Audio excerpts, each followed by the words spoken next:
नमस्कार दोस्तों, मेरा नाम है विशाल और आप देख रहे हैं Tech House. RailWire broadband जो कनेक्शन हमें जो है लगवाए तकरीबन 3 महीने हो चुके हैं और बहुत सारे लोगों के जो मेरे पास कमेंट्स आ रहे हैं कि यार ये तो बिल्कुल एक जैसे BSNL का होता है ना कि सरकारी की तरह है, तो कैसे काम कर रहा है नहीं कर रहा, महीने में कितने दिन इंटरनेट चलता है नहीं चलता। तो इस तरह के बहुत सारी क्वेरीज मेरे पास आई हुई हैं, तो उन क्वेरीज को भी आज के हम वीडियो में जो है इंक्लूड करेंगे और साथ में मैं आपको बताऊंगा कि 3 महीने बाद क्या जो हमने प्लान लिया था वही हमें स्पीड मिल रही है नहीं मिल रही, कितनी बार हमें जो है इसमें यूज़ करने में प्रॉब्लम आई। तो ये सारी चीज़ें आज की वीडियो में हम कवर करने वाले हैं। तो चलिए बिना किसी डिले के स्टार्ट करते हैं। रेल वायर के जो ब्रॉडबैंड कनेक्शन जो हमने लिया हुआ है वो हमारा प्लान है 100 Mbps का, और कितने डिवाइस इसके अंदर आप चला सकते हैं इसके रिगार्डिंग हमारे चैनल के ऊपर ऑलरेडी वीडियो है, वहां आप जाके देख सकते हैं कि मैंने तकरीबन 7-8 डिवाइसेस एक साथ कनेक्ट किए थे और वो सब विदाउट किसी बफरिंग के बहुत बड़े स्पीड में चल रहे थे। साथ ही में मैंने 2-3 डिवाइसेस के अंदर 4K के अंदर भी वीडियो प्ले किया हुआ था, वहां भी काफ़ी स्मूथ चल रहा था। तो वो अगर आपने वीडियो नहीं देखी तो आप देख सकते हैं। आज के वीडियो में मैं आपको बता दूं कि फिलहाल मेरे पास एक लैपटॉप है और इसके अंदर मैं आपको 4K में वीडियो प्ले करके दिखाऊंगा, ताकि आपको पता चल जाए कि क्या 3 महीने बाद भी मेरा प्लान वही है, क्या मुझे वही स्पीड मिल रही है नहीं मिल रही। दूसरी चीज़, आपने हमारी लास्ट वीडियो के अंदर देखा होगा कि हमने Amazon Fire Stick जो है अपने इंस्टॉल की हमारे टीवी के अंदर, और वो चलती है सिर्फ इंटरनेट से। और अगर इंटरनेट से चलती है, अगर आपको लाइव टीवी देखना है, शोज़ वगैरह देखने, तो ऑब्वियस सी बात है आपकी इंटरनेट की स्पीड बहुत अच्छी होनी चाहिए। तो मेरे कहने का मतलब ये है कि अभी तक जो हमारा रिव्यू है रेल वायर के साथ वो काफ़ी बढ़िया बना हुआ है। हम जो है वहाँ पे लाइव टीवी भी देखते हैं फायर स्टिक का यूज़ करके, साथ ही में घर में 2-3 लैपटॉप एक साथ कनेक्टेड रहते हैं, और साथ ही में तकरीबन 4 या 5 मोबाइल इससे कनेक्टेड रहते हैं। तो अभी तक का हमारा रेल वायर का जो कनेक्शन हमने ले रखा है वो काफ़ी बढ़िया काम कर रहा है, काफ़ी रीज़नेबल प्राइस में हमने ले रखा है। और सबसे इम्पोर्टेंट चीज़ ये है कि हम जो है रूरल एरिया है, गाँव के अंदर रहते हैं, तो वहाँ पे इस तरह की सर्विस मिलना अपने आप में एक बड़ी बात है। अगर आप शहर वगैरह में रहते हैं तो आपके पास टन्स ऑफ ऑप्शन होते हैं कि एयरटेल ले लिया, जियो फाइबर ले लिया या टिकोना वगैरह ले लिया, और बहुत सारे और ऑप्शन, लेकिन गाँव के अंदर लिमिटेड हो जाते हैं।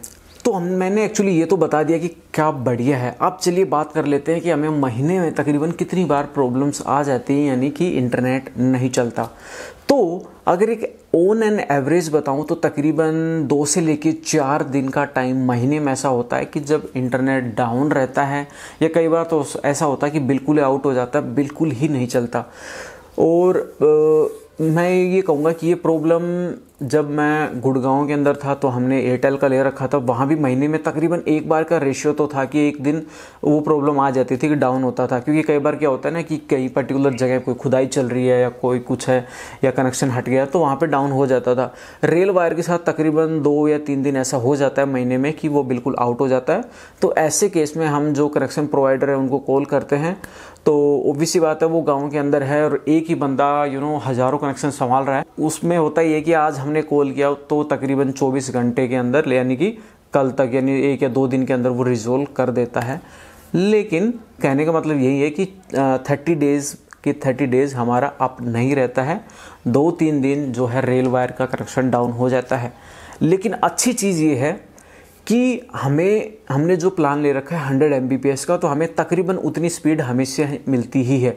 लोगों के साथ ये होता है कि यार हमने ले तो रखा है 100 Mbps का। मैंने बहुत सारे यूज़र्स के साथ देखा है कि पर्टिकुलर उनकी जगह में, मैं बात कर रहा हूँ रेल वायर की, फॉर एग्जांपल किसी ने अगर मान लीजिए बिहार में ले रखा है, किसी ने MP में ले रखा है, तो यार हमने लिया तो 100 Mbps का था, लेकिन अब हमारे पास 10 Mbps आ रही है, 20 Mbps आ रही है। तो उसका सिंपल सा मतलब यही है कि जिससे आपने ले रखा है उसके पास बहुत सारे कनेक्शन हो गए हैं, तो उसकी वजह से आपकी स्पीड कम आ रही है। लेकिन मेरे केस में अभी ऐसा है कि लिमिटेड ही उसके पास कनेक्शन है, तो हमें 100 Mbps की पूरी स्पीड मिल रही है। कई बार तो ऐसा भी होता है कि 120 या 130 भी मिल जाती है, लेकिन ऑन एन एवरेज 100 Mbps की स्पीड अभी हमें उसके साथ देखने को मिल रही है। ये देखिए, ये जो आपको अभी स्पीड दिख रही है 10 Mbps की, ये अभी मेरा जियो का जो सिम है एक्चुअली, उससे ये जो स्पीड है हमें देखने को मिल रही है। अब मैं डायरेक्टली स्विच कर जाता हूँ वाईफाई पे, जो रेल वायर का जो वाईफाई है।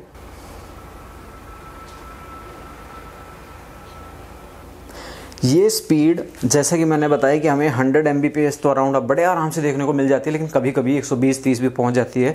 और फिलहाल अभी जब कोई यूज़ नहीं कर रहा है तो ये देखिए 150 Mbps की भी स्पीड हमें देखने को मिल रही है। अब चलिए डायरेक्टली लैपटॉप के ऊपर चलते हैं और मैं आपको जो है कुछ 4K वीडियोस प्ले करके दिखाता हूँ।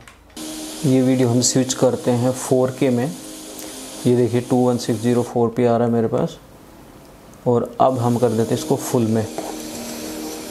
सेम वीडियो में चलाने की कोशिश करता हूँ आपके लिए मोबाइल में भी।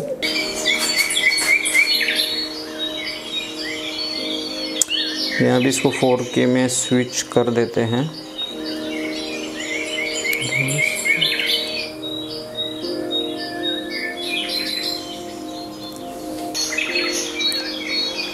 ये देखिए दोनों डिवाइसेस के अंदर ये वीडियो जो है यहाँ पे चल रहा है, और दोनों देखिए 4K एक्चुअली यहाँ पे चल रहा है। आप क्वालिटी देख सकते हैं, यहाँ भी देखिए 4K में चल रहा है और क्वालिटी काफ़ी बढ़िया देखने को मिल रही है। तो फाइनल जो वर्डिक्ट है या फाइनल रिव्यू यही है कि अगर आप गाँव के अंदर हैं और आपके पास लिमिटेड ऑप्शन है तो आप रेल वायर के साथ जा सकते हैं। इनिशियल जो इंस्टॉलेशन कॉस्ट वगैरह है वो ऑब्वियसली थोड़ा सा महंगा पड़ेगा कंपेयर टू लाइक एयरटेल या जियो का आप लेते हैं तो, लेकिन अगर आपके पास लिमिटेड ऑप्शन है लाइक BSNL या रेल वायर है तो मैं कहूँगा आप रेल वायर एक बार ट्राई कर सकते हैं। लेकिन अगर आप शहरों के अंदर रहते हैं तो मैं कहूँगा आप मस्ट जो है पहले ट्राई कीजिए एयरटेल का, उसके बाद आप जियो ट्राई कीजिए। एयरटेल का इसलिए क्योंकि एयरटेल मिनिमम बोलता है कि फॉर एग्जांपल आपने 50 Mbps का लिया तो 50 Mbps आपको मिनिमम आएगी, लेकिन जियो के साथ क्या होता है कि मैक्सिमम 50 Mbps है। तो थोड़ा मिन और मैक्स की वजह से एयरटेल आप पहले ट्राई कीजिए, उसके बाद जियो ट्राई कीजिए, उसके बाद जो भी और जो प्रोवाइडर हैं वो आप ट्राई कर सकते हैं। तो आज के वीडियो में रेल वायर ब्रॉडबैंड कनेक्शन के रिगार्डिंग सिर्फ इतना ही। अगर आपकी कोई और डाउट है अभी भी तो वो आप हमें कमेंट सेक्शन में बता सकते हैं, और इसी तरह की वीडियो देखने के लिए सब्सक्राइब कीजिए टेक हाउस चैनल को। वीडियो देखने के लिए धन्यवाद।